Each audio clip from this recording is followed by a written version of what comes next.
What's up, guys? It's your boys Wolkie, back out with another Chris Watts video. But today's video has been highly requested by hundreds of you guys, wanting me to know about Chris Watts' inmate number 674796 and what everyday life is for him in prison.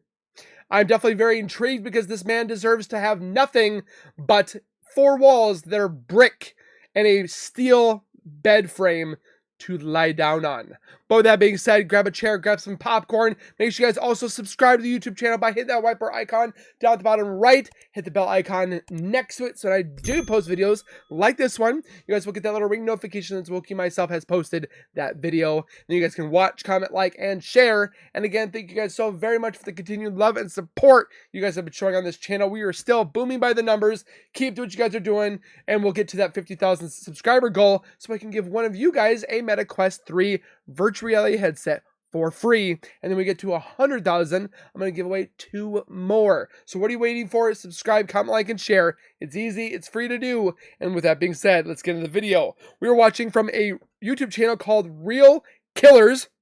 Again, a lot of you have been requesting me to watch this and give my reaction and honest opinion, which I'm going to do so, and then we'll go into a discussion afterwards, if there is any, for what it's like for him in prison. So, that being said, let's get into the video. Videos for educational and entertainment purposes only. Educational Welcome purpose back. only. Thanks for joining us. Please like and subscribe as we carry on into Shanann and Nicol's book, The Murders of Christopher Watts.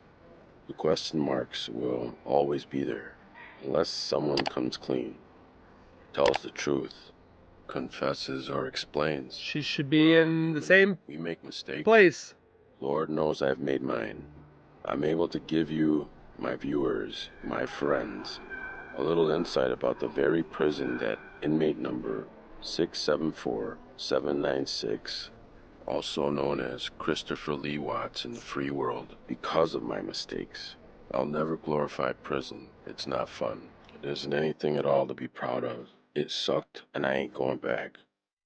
Inmate Watts goes back to that morning, reliving it, wishing he had did things differently. I promise. Inmates do it all the time. I've heard countless prisoners say it. Or if I had never jumped in the car with him, or I should have stayed home that night. Regret runs deep when the judge lays your ass down for a few calendars. Locked in for 23 and 1. It's horrible. But he did it to himself. Humans in check. Prison will make a stone-cold killer turn to God for comfort. He should turn to God before. I'm just saying. Lifers always remember their last day as a free member.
It is hard when writing a true crime story because you only get one side of the story. These accounts are what I have been told. Please keep in mind Shanann is not here to defend herself. I have been told that Shanann controlled all the money that came into the house. Christopher says he recalls a time when he sold a four-wheeler and didn't get enough money to pay off the loan. Shanann never trusted him thereafter, and she never allowed him to have anything to do with the money after that. It's unclear to him if that's the real reason she didn't want him to touch the money. I mean, not to be mean or anything like that, but the finances go through me. I mean, my fiance has her own account. I have my own account. We'll join them eventually in the future, but she makes me the primary person for financials because I'm better at it. So I don't see that being a problem in his aspect. If she didn't want to answer for what she spent. The girls were enrolled in a $25,000 a year school. Shanann liked to shop, sometimes spending most of her check without having paid off her obligations. Christopher said he could not afford this. She would sometimes turn around and put a lot of the money she made back into Thrive. She also had Christopher withdraw $10,000 from his 401k to catch up on house payments they were behind on. Christopher believes that's what she did with it, but does not know for sure. The way things were going, they may have lost their house before they could sell But is that it. a reason He to said she was the commit kind that could murder? always find a way. According to Christopher, she controlled everything in the house. He worked all the time, but they were constantly having money issues. They were living way beyond their means and way beyond their needs. They had filed for bankruptcy once and were headed that way again. He would not talk to Shanann about how bad things were financially, and he felt enough money was coming in to afford the house. He feels now that they needed to find a more affordable school. Since Shanann worked from home, maybe daycare school should not have been a full-time option. Girls should not have been taken to a daycare from $7:15 $25,000 a.m. though? to 4:30 in the That's a morning, little 5 days high. a week. Celeste was not even 3, and Bella was just 4. There is more to the story, but Christopher thinks much was kept from him. The girls going to a $500 a week daycare was something Christopher was not allowed an opinion on. Daycare is He now expensive. knows that there were many things in their finances that were kept from him. These are the truths that have been sealed by Christopher right after sleeping, even though he does not remember. But again, you don't commit murder on this. You either divorce, separate, figure out better income styles and or financials and downsize, but you don't commit murder of your whole family because of this reason. Remember signing them. No one seems to know why. He says it was a stipulation for his plea agreement. He was not clear-headed. He still does not remember everything that happened during that time. Money could have been managed better, and he knew this. Shanann was used to all the best money could buy. She did make great money. She had to put a lot back into her business. Money became a big stressor for Shanann also. However, they also had a lot of medical bills and ongoing medicines to buy, so this affected their budget hugely. Christopher realizes he didn't take charge of his family, but he says that's what worked for them. By his own admission, he knows that Shanann wanted a husband to take charge, but he didn't have the confidence to do that. Christopher's the kind of person that has always just done whatever he's been told to do, also by his own admission. He had a hard time telling the people who worked under him to do something. He found it easier to do it himself. He felt emasculated and found it hard to take the lead. According to research, a man who has been emasculated concedes leadership decisions to his wife. They become men that cannot make firm decisions without second-guessing themselves. But you don't commit Emasculation murder. is said to reach what is called malignancy level, hence resulting in even killing if something devastating or bad happens to him. Many a man turns to alcohol. This alone can build resentment to the point it is not talked about and could come out in a dangerous way. It's not known if Shanann knew Christopher felt emasculated.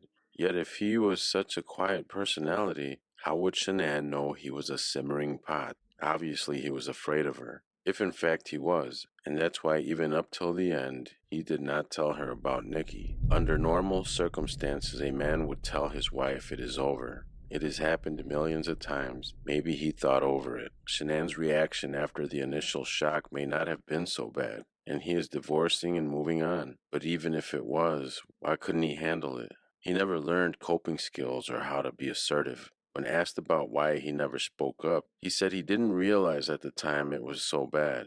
It's just what worked for them as a family. It was their normal until he started realizing it was just not working for him. He She's blaming. realizes how it was building up and getting ready to Everybody implode. keeps saying that this person And there behind were here times is she was going Nichol. off on him, that he could purposely not say anything but only smile to himself as he thought about how he really felt. He knew better than to argue unless he wanted to go through a big ordeal. The last time he challenged her during an argument and tried to hold his own, she got very angry and screamed, "Get out of my house." He says she kicked him out and wouldn't even let him come home overnight. He said he had to do some huge please forgive me's to get back in the next day. He says that gave him the fear of going up against her. So he decided after that he would not ever argue with her again, but just take it. He's quick to say, though, it was not like that all the time. Christopher shared that one time when the sign of trouble was everywhere. Neither of them stopped to notice what was happening to them. They allowed their relationship to suffer and never stopped long enough to fix it. There were many happy times, many more happy than sad. He dwells on those happy times now as he longs just to be with his family one more time. He says he loves Shanann, Bella, and Celeste. That's and why he murdered knows he them. would have loved Nico too. He only has himself to blame. He longs to be able to hold Shanann and the girls. He craves the feel of their touch, and he would so love the chance to hold his baby boy. Shanann had told her friends before that she wanted a man who could make decisions and be more assertive. But this was not Christopher. Yet their problems are problems that many families faced until just before the murders. They weren't so bad that He says he didn't want Nico. concentrating on making their lives better wouldn't have worked. He says, and there's an interview too that he says he didn't like Christmas time because it reminded him of his family, and he kept to himself, and he's got all those pictures inside of his room, and he reads them, and I don't have any sympathy because he did it himself. I have no sympathy for this man. We get Dodge, photo shoot. Tattoos get photographed. Smile inmate. Get a badge and a DOC number. Evaluations, Hell Week. Bunked up with a stranger for a week. A shrink comes and talks to inmates about how we feel. Morning, inmate. Do you feel like hurting yourself or anyone else? Blood gets drawn, and off to a unit you go. Talk about a bad situation. An inmate could be in there on a parole violation for a year and a day. He's in there for up life. With someone for a triple murder. They don't give a damn. They place you where you fit. Prisons are overcrowded. Things can get real bad if a CO makes a mistake and put someone like Chris Watts in a bullpen full of career criminals with nothing to lose. Chris was too high profile at the time of his arrival. Stupid. Everyone knows after a decade, accidents happen. Guards get loose or transferred, they retire, and some rookie comes in and pulls the wrong guy out of his cell. Next thing you know, the floor is getting a red paint job. Sometimes a CO will get a bad vibe from an inmate, find out about his offenses, and will set him up, look the other way. Like I said, prison is a whole different world, a city within a city, with its own rules and politics. Those in general population better have that paperwork ready coming in. Can't just take a seat at any table without your papers in hand. Inmates want to know who's sitting at the table. So if your charges are... they know him. They know him very well. ...at the door and request protected confinement. Which I heard that he's in. Birds sing after a storm. Why shouldn't people feel as free to delight in whatever sunlight remains to them? He shouldn't see sunlight ever again. Ooh, the mistress. Here we go. Christopher has not told the FBI, but as soon as Nikki told him she wanted to have a first with him, he started planning how he could kill the baby so he could give Nikki their first together. Oxycodone he tried. Sad that Shanann was excited to be able to give him a son. He was planning to take the baby's life before he had a chance to come into the world. Just so this dumb. Baby boy was the son he always told Shanann he wanted. This would perfectly complete their little family. Shanann had thought if Christopher could get excited about their baby boy, then he might start feeling different about their family. At first, Nikki had told Christopher she did not even want children, yet telling him she wanted to give him his first son was her way of keeping him. He was not wanting to get rid of Shanann's baby because he thought it was not his. He wanted to She get never rid of the slept baby around. because it was his, and he did not want it. However, Shanann was the only one fighting for their marriage. All the while he was trying to destroy it. He would not give his marriage another chance, would not even talk to her about their problems, and would not be honest with her. He let her be the only one in the marriage that had a desire to save it. Christopher did not try one time to talk to Shanann about their problems until the morning he killed her. He just couldn't confront her. As soon as the girls all left for North Carolina, he had a new sense of freedom. Nikki latched on very quickly, even though he was married and with 2 girls. She wanted him to stay with her every night. She had not yet included Christopher in her friend circle, but was ready to right before the murders. The cult. In the past, she had been in an abusive relationship, so when it was over, she deleted most of her social media. Her mail went to her father's house like she was hiding from someone. She took medication but never told Christopher why. He suspected she was bipolar. She was in Christopher and Shanann's house twice, July 4th and then again on July 14th. Christopher was off to work on July 4th, stayed the night at Nikki's, and slept late the next morning. When he was up and checked his phone, there were many missed calls from Shanann. He knew she was going to be really mad. He went outside to call her, and she was beyond pissed, absolutely furious. He decided to just go home for the rest of the day. He went back inside to let Nikki know. Now it was Nikki's turn to be She didn't angry. like that she was the Weren't other. they going to do something later on that day? He told her no. He was just going home for the day. For the first time, she realized that she was not the number one in his life. Christopher must have been having second thoughts. Had she left him alone for the rest of that day, he may have turned around. Later on, she showed up at Christopher's house with the ruse she wanted to help him build a healthy protein diet plan. She didn't look around the house much that day. She felt she shouldn't allow him to be alone. She knew if he was alone in that house with all of the memories and pictures of his family, he might decide his life was too good to give up. Or Yeah, maybe there was okay. love deep inside for his family that could Look be how brought to beautiful the she surface was. again. On July 14th, Christopher and Nikki were headed home from Shelby Museum and decided to stop at his house before getting something to eat. There, Nikki played with Dieter, the family dog, which led her upstairs. And This she time she saw could stuff. see what things were like in their life and all the pictures of Bella, Celeste, and Shanann. She Came pissed. downstairs with the most frozen, dazed, confused look on her face. She realized for the first time the life he was living and the family that would be broken into pieces because of their affair.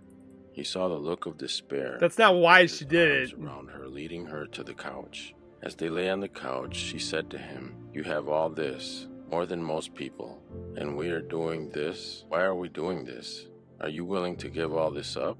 Is your relationship with your wife that bad?" He told her that he Yes. and Shanann had drifted apart. They didn't talk anymore. He was not even sure in his own head that he believed that fully.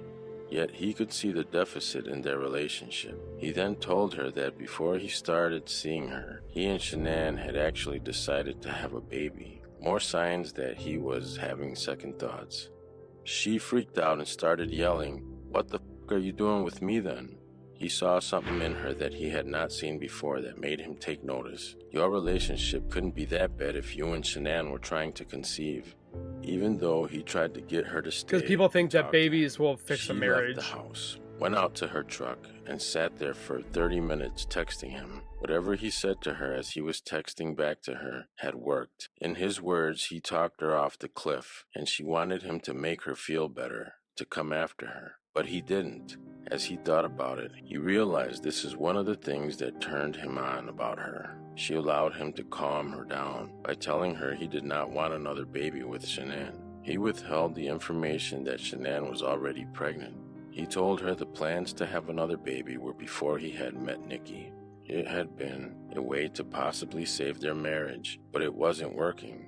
He really didn't think Shanann was looking at it that way. I believe she was thinking they decided together to have a third baby, and they were blessed it was going to be a boy. Nikki came back into the house. She told him he was the only man she ever met who tried to fix problems, smooth it over, and Because talk she's always it with through. somebody that's He married. thought, ironically, he never tried to do that with Shanann. He knew she probably wouldn't listen to him, yet he realized he didn't give her a chance. They had never really talked about things. He had always just let her make the decisions. Nikki asked him then to come over to her house as if nothing ever happened. They went back to her house and made love.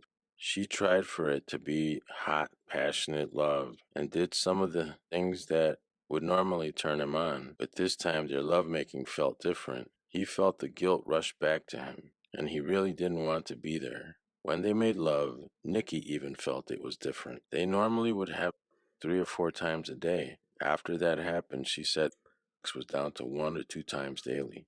When they finished making love, she told him, "I got mad because I thought I could give you your first son. When you told me I've you never were my heard this wife stuff and trying to have before. a baby, that made me feel really mad, and it scared me. That made him much more confident in his relationship with her. After all that, Christopher and Nikki went to the Bendamar races on July 21st They said and they camped in always the were doing it like mountains on July rabbits. 28th and 29th.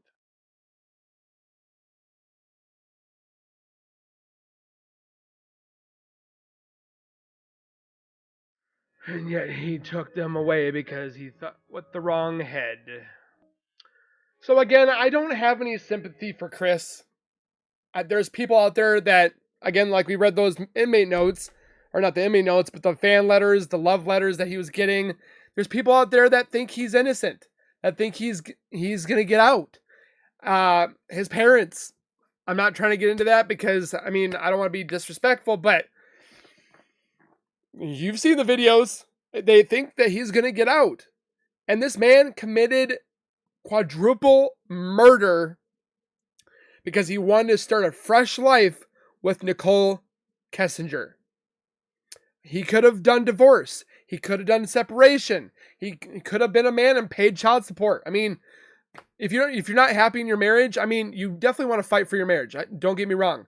But if you have exhausted every opportunity, every like counseling, whatever have you, the next step, unfortunately, is divorce. But it is never acceptable to destroy your family by murder. That is never. That's not the last choice. That is never a choice.